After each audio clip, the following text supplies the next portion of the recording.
Welcome to Nasdaq Trade Talks. I'm Jill Malandrino, Global Markets Reporter at Nasdaq. Joining me to discuss the Charles Schwab Active Trader Pulse Survey and how investors are approaching market volatility is Randy Frederick, Vice President of Trading at the Schwab Center for Financial Research. Randy, it's great to see you again. Welcome back to Trade Talks. Great to be back with you, Jill. All right, before we get into the results, what's the methodology behind the survey? Well, we periodically survey our active traders just to kind of get a feel for how things like market activity, geopolitics, economics, all those sorts of things are affecting them. So we generally send it out to a pretty large population of what we consider active, or what I would say maybe are more engaged investors. So generally those are people that trade maybe 3-4 times per month or so, and we get some feedback from them. Now, what's interesting is what people say they do and what they actually do sometimes are a little bit different, but it always kind of makes the survey a little bit fascinating, I think. What did the survey say about how traders approached market volatility? Well, one thing that I thought was pretty interesting, now keep in mind, this happened, or this survey came back before this most recent rout that we've experienced this week.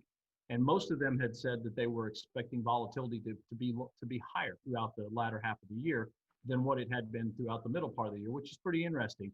And I think it's fairly perceptive on their part. And the reason I say that is because we have been aware of a spike in VIX futures out in the October expiration, which is about 2 weeks before the election, since all the way back at the very beginning of this year. And that's simply just tied to the amount of uncertainty that exists about what the outcome of the election might be. So for people to expect there to be more volatility, I think was pretty smart. The other thing is, of course, as you know, this is a seasonal high volatility period of year. Usually September and October tend to be two of the more volatile months.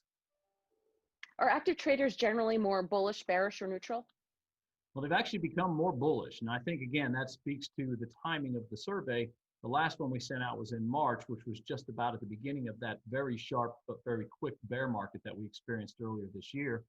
And this survey happened after the market had already bottomed in late March and was already on the rebound. So as you know, just before this pullback we got this week, the S&P 500 had gone up 50% and the Nasdaq something more like 75%.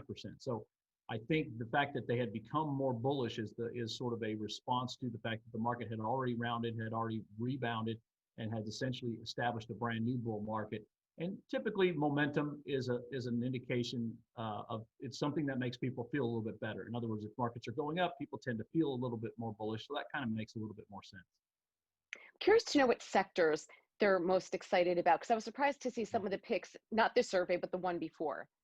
Yeah, so the sectors that they thought there might be a lot of volatility in were financials. That was the first one, of course, and that kind of makes sense, with the exception of energy, which has a lot of longer-term structural issues going on. Financials have been one of the most underperformers of the year. And of course, there's obvious reasons for that. Interest rates have been brought back down to zero, and there's very little chance that we're going to see anything above zero anytime soon. In fact, probably a few years from now.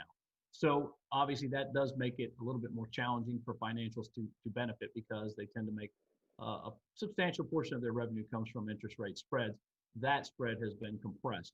So it kind of makes sense that they would see financials at a little bit more volatile. And then the other one, which is an area that we've actually seen our survey, the people we've surveyed have told us for the last couple of years that they thought there'd be more volatility in healthcare. Again, another sector that kind of makes some sense, because almost regardless of which side of the political spectrum you fall on, you will find that there's a lot of discussion about what might happen with Medicare for all, with drug pricing, with surprise medical bills, all these different things. You hear a lot of discussion from both Republicans and Democrats on that issue. So what we talk about when we use the term volatility, as you know, is about uncertainty. And with all of those discussions going on about all those different elements of healthcare, that creates a great amount of uncertainty, which of course means more volatility. It doesn't necessarily mean it's going to go down or up. It simply means they don't know what's going to happen. Do you expect active traders to trade more through the election and the end of the year? Well, some of them told us that they actually would be. And I think there's a couple of reasons for that. One of them, again, has to do with the fact that, as I mentioned a moment ago, the markets had bottomed in late March and have been on an upswing until just this week, before which came out after the survey, or which is after the survey was finished. It had been on a pretty solid uptrend. So for about the last 12 years, really everyone who has stepped in and bought the market dips, even the fairly sharp ones, including the bear market we just went through, have ultimately been rewarded, not a year or two later, but just a month or two later. And so I think a lot of it has to do with the fact that, yes, there were some buying opportunities. And while many of us didn't know when when the vaccine was going to come about, because we still don't have one, we don't really know when we're going to get a good grip on this virus, if you will. What we do all know, or at least what we all believe, is that at some point we will. And when we do, we're likely to go back to something closer to what the normal was before, which was frankly a pretty solid economy. All right, now, Randy, I want to get your thoughts specifically. 2020 has certainly been an unprecedented year from the markets, investors, and otherwise, and there are only more potential volatility events on the horizon, as you had mentioned. What's your outlook for the remainder of the year, and which known catalysts, in addition to the election, are you most focused on?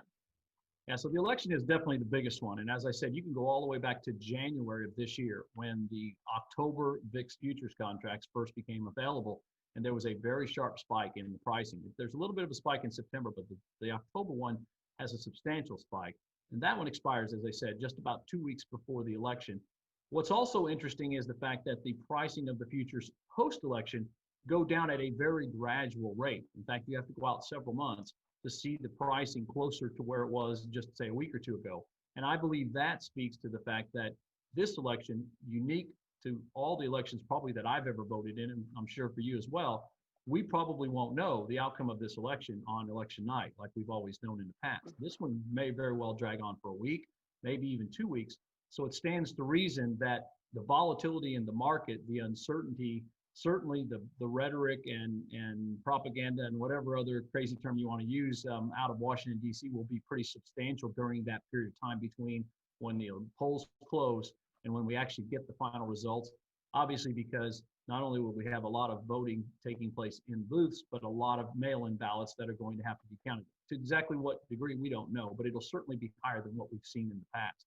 And so that means that there's a lot of anxiety about what the markets might do in that interim period. Frankly, I think it could be pretty volatile. So the futures are pricing that in. So that's a key component. Another big part of this, I think, is this debate that's going on right now. In fact, I think there's a vote that's due here either today or tomorrow on the next bailout package or rescue package, if you will, or stimulus package for people who have lost their jobs or for companies that are struggling to survive in this pandemic. And there's an enormous chasm still between the two sides of the political aisle. I think the Republicans are offering like a $500 billion and the Democrats are wanting something closer to $2 trillion. So there's a big gap there. And based on my colleague, Mike Townsend, who works in Washington, D.C., he doesn't think that's going to get resolved anytime soon. Possibly not until we get to the September 30th deadline where they have to fund the government. At that point, we may see a package rolled in. So over the next 2 to 3 weeks, we're probably going to see some volatility related to that issue as well. And then the one, of course, we talked about earlier, which is this is normally just a seasonably volatile period of time, generally is the September, October timeframe. So a lot going on, without a doubt. And for all of those things, or a combination of any of those things, it's pretty reasonable to assume that volatility is going to remain high probably for the rest of this year, frankly. All right, Randy, great insight as always. Thanks so much for joining us on Trade Talks. You're very welcome, Jill. And thanks for joining me. I'm Jill Malandrino, Global Markets Reporter at Nasdaq.